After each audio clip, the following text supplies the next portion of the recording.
It's 7:45 p.m. West Coast time on Tuesday, January 6th. Um, I'm up in the mountains. Every time I come up here, it hasn't even been 2 months. Every time I come up here, it's an adventure.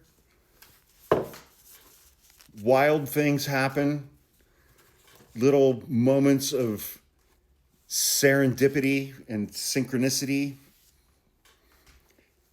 And I'm finding my people up here. I'm finding my people up here. I got up here yesterday. I don't know, it was 3 or 4 o'clock Monday after I came up on Sunday afternoon, got within a mile and a half of my cabin and couldn't make it. I had to wait. I had to go back a couple towns down the mountain, get a hotel room and wait for them to plow the roads. They finally plowed the roads. I came back up, and so I'm out in my driveway, so when you live up in the mountains, you got to get on what's called a snow contract. There are a bunch of private guys that have snow removal equipment. You got to sign up with one of them so that anytime there's more than 3 inches of snow, they come and clear your driveway for you. So I did that when I bought the house, $750 a year. And, by the time I got through Monday afternoon, got to my cabin, driveway's clear, totally clear. I'm like, worth it, because the snow was heavy, it's wet, it's like shoveling concrete, man. So my driveway's clear, I pull in, I'm unloading stuff, taking it inside. I come back out to load up to go inside. And then right then, one of the big plows goes by and puts like another foot of snow over my entire driveway. And what are you going to do? But it's like, I'm out there, I'm shoveling that out, I'm loading stuff in, and a guy in a white Tesla pulls into my driveway. And I'm like, okay, this is weird. And it's a guy named Dave. And I think his name's Dave. I'm pretty sure it's Dave. And he was the property manager for this house that I bought for the prior owners, because they used to Airbnb it out all the time. And he gets out and he says, "Are you the current owner?" And I'm like, "Yeah." And so we're chatting for like 30 seconds and he's looking at me and he says, "Are you Hawk?"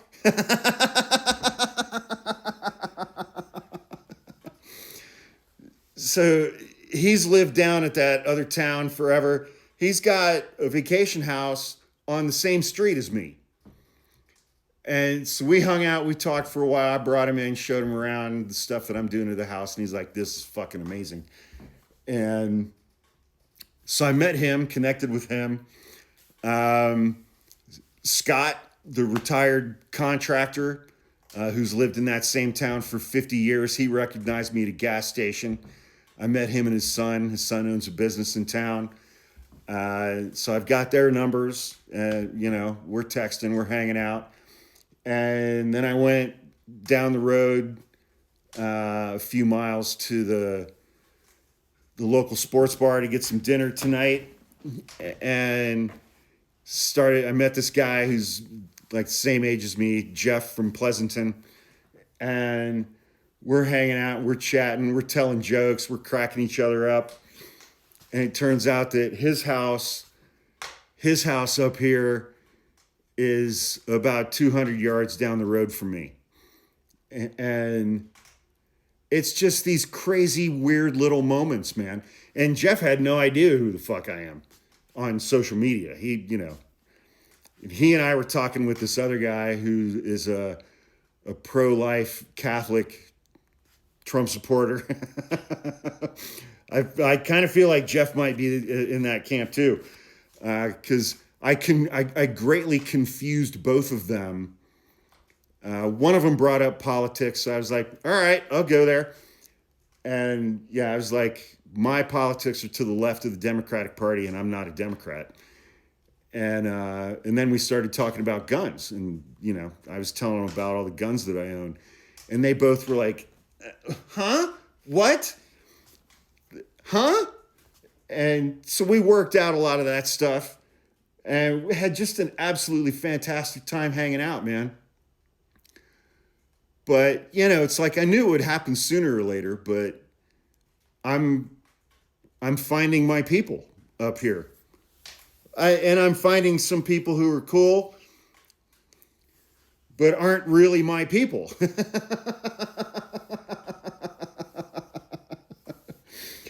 And, all the adventures that I had with the snow on Sunday, and I had to go back down the mountain and stay in a hotel overnight, and then, wait most of the day for the plows to come through.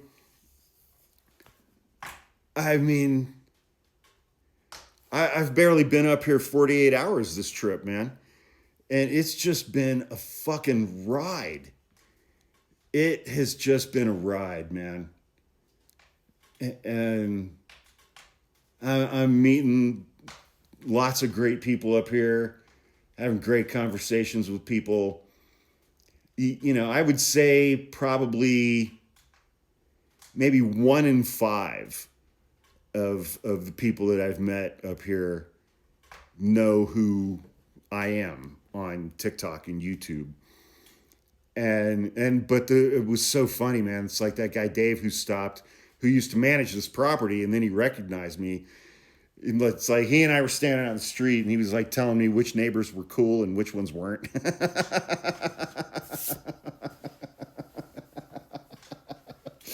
And then I was talking to that guy Jeff at the sports bar tonight, and he's like, "You're not friends with that one asshole, are you? The one that's got the resist flag hanging out on front of his house?" And I was like, "No, but I probably would be, Jeff." I mean, the county that I am in, even though it's in California, it's a rural county, and I think this county that my new home is in voted 75 or 80% for Trump in the 2024 election. And this is where I have bought a house.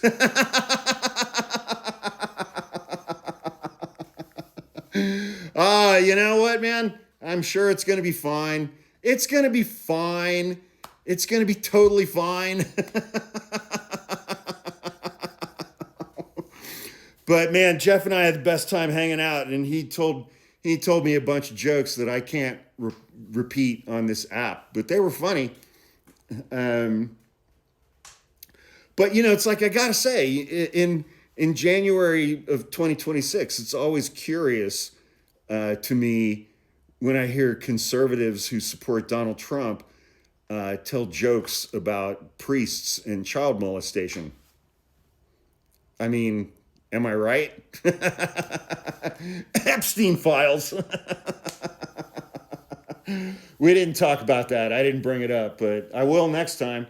But what the fuck, man? I've barely been up here 48 hours, and it's just been, this entire trip has been nonstop. It's just been nonstop, man. In mostly a good way.